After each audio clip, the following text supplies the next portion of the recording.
Assalamualaikum warahmatullahi wabarakatuh. Alhamdulillahilladzi qala fi kitabihil karim wa huwa asdaqul qailin. A'udzu billahi minasyaitonir rajim. Bismillahirrahmanirrahim.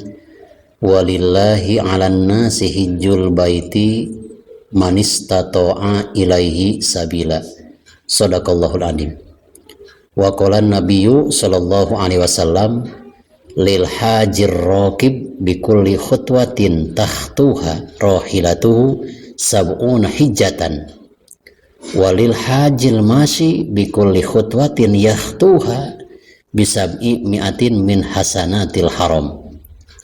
Qila wa ma hasanatul haram? Qala al hasanatu bimi'ati alfin. Sahabat Sinar Rahmatul Ummah yang saya cintai dan Allah muliakan, kita lanjutkan tentang keistimewaan melaksanakan ibadah haji. Seperti yang telah kita maklumi bahwa ibadah haji adalah ibadah fisik dan ibadah pesak. Harus persediaan fisik yang sehat, juga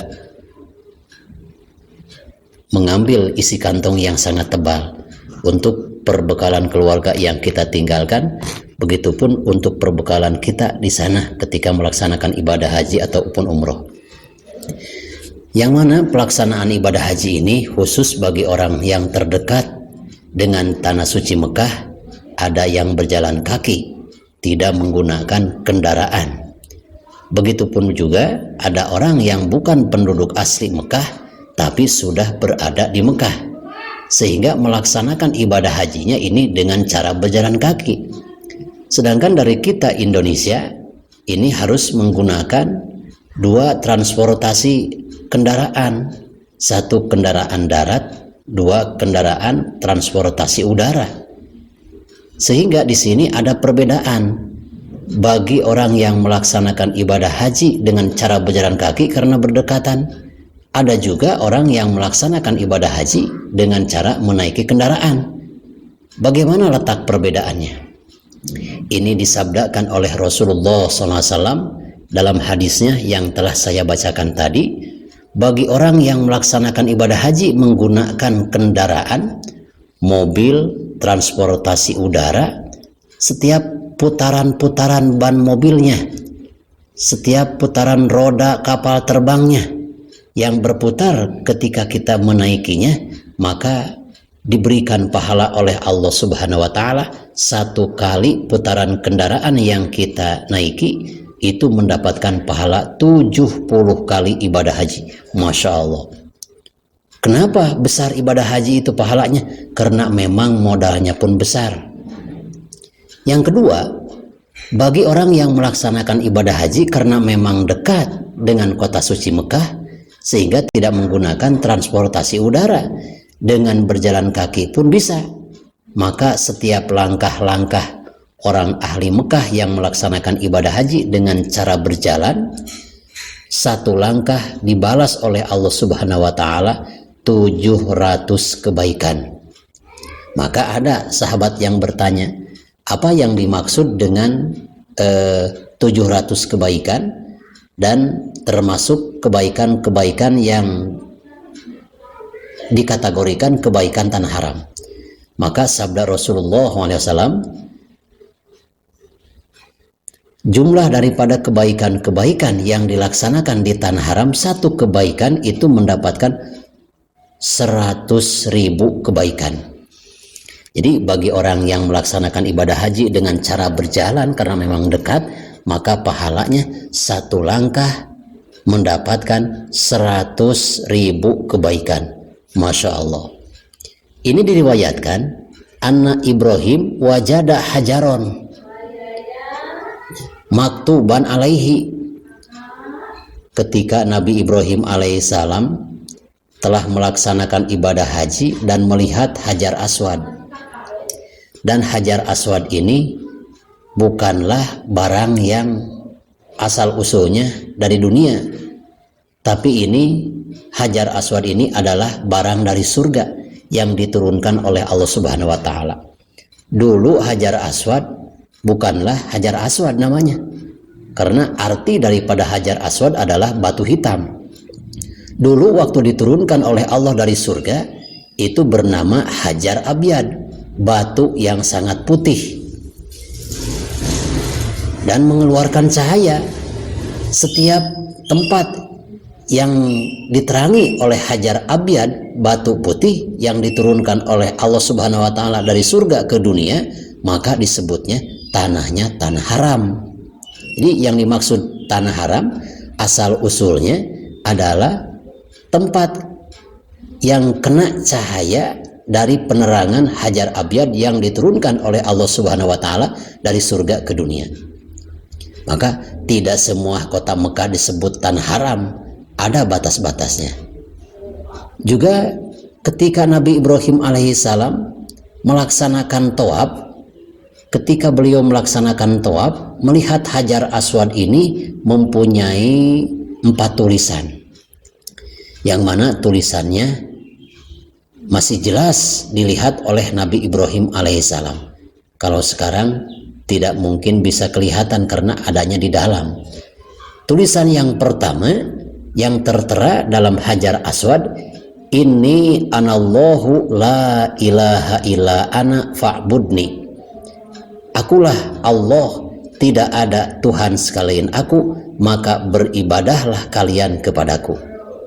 Berarti ketika kita mencium Hajar Aswad, karena apa? Walaupun bukan rukun haji, tapi memang karena Rasulullah SAW menciumnya ketika melaksanakan ibadah haji, maka bagi kita pun sunat untuk menciumnya. Kenapa dinamakan Hajar Aswad yang dulunya Hajar Abyad, batu putih? Karena zaman jahiliyah itu banyak orang yang menyentuhnya. Bahkan banyak orang-orang kafir yang mencium Hajar Abyad, batu putih. Karena dicium oleh orang-orang yang berdosa, maka beralih rupalah, disalin rupa oleh Allah Subhanahu wa taala, Hajar Abyad itu menjadi Hajar Aswad. Jadi ada efek sampingnya perbuatan dosa kita, termasuk apabila kita sering berbuat dosa, maka hati kita akan berubah menjadi hitam. Satu kali kita berbohong, berarti ada satu titik dalam hati kita berwarna hitam. Kalau satu hari kita berbohong 3 kali 4 kali, kali 1 bulan berapa titik itu?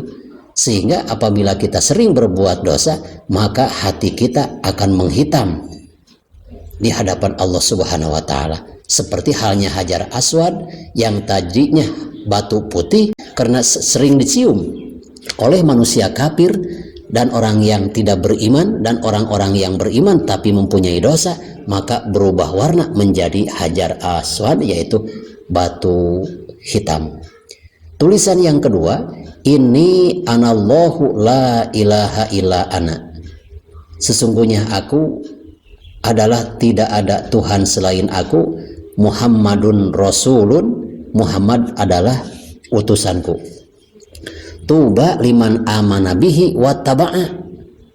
Bahagialah bagi orang yang beriman kepada Rasul utusanku, yaitu Muhammad, dan bahagialah orang yang menuruti ajaran baginda Nabi besar Muhammad SAW. Lalu tulisan yang ketiga, di barisan yang ketiga di Hajar Aswad yang dilihat oleh Nabi Ibrahim, ada tulisan, "Inni anallahu la ilaha illa ana mani tasoma bi naja." Sesungguhnya aku adalah Allah, tidak ada Tuhan selain aku, dan barang siapa yang berpegang teguh atas ajaranku, maka orang tersebut akan diselamatkan olehku dari neraka.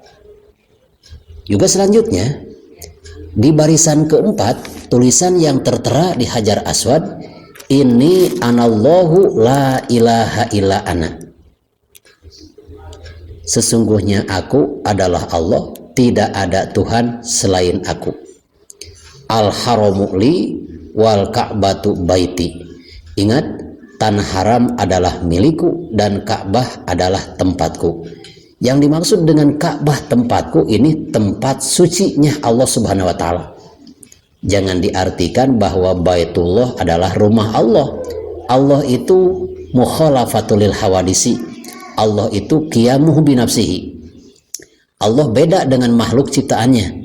Makhluk ciptaannya mempunyai dan membutuhkan tempat tinggal, sedangkan Allah maha beda, mukhalafatul hawadisi. Allah beda dengan makhluknya, sehingga Allah tidak membutuhkan tempat, sehingga jangan diartikan dengan arti sebenarnya Baitullah adalah rumah Allah. Jadi arti daripada Baitullah itu adalah baitun biqudratillah, suatu tempat kekuasaan Allah Subhanahu wa taala. Jangan berkeyakinan bahwa Allah punya rumah, Allah tidak punya tempat. Man dakhala baiti umina min azabi, barang siapa yang masuk ke rumahku, yaitu mendekati Baitullah, salat, tawaf di Baitullah, maka insya Allah orang tersebut akan diselamatkan olehku dari siksaanku. Maka di sini ada salah satu sabda Rasulullah SAW. Pasuila Rasulullah SAW ayyul a'mal abdol. Pernah di suatu waktu Rasulullah ditanya oleh salah seorang sahabatnya, ya Rasulullah, amal apakah yang paling istimewa?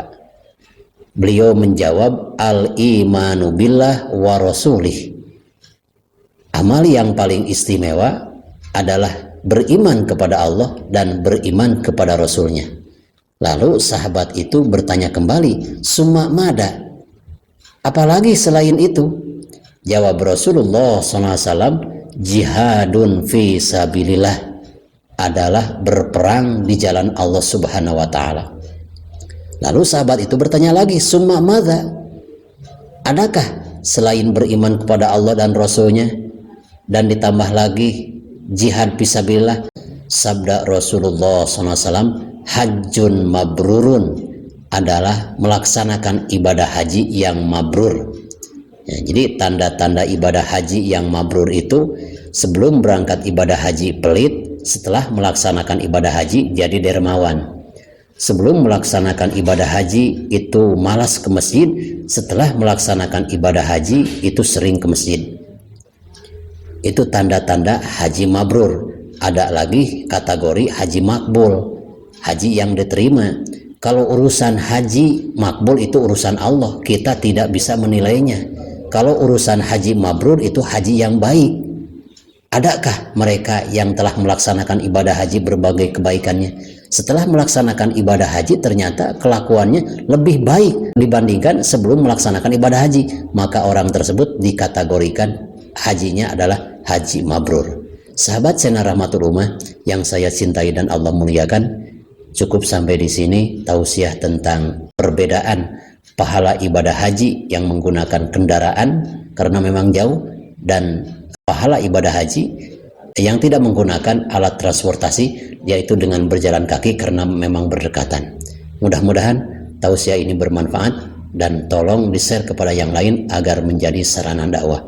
Khudz ma sofa wada ma kadar. Wassalamualaikum warahmatullahi wabarakatuh.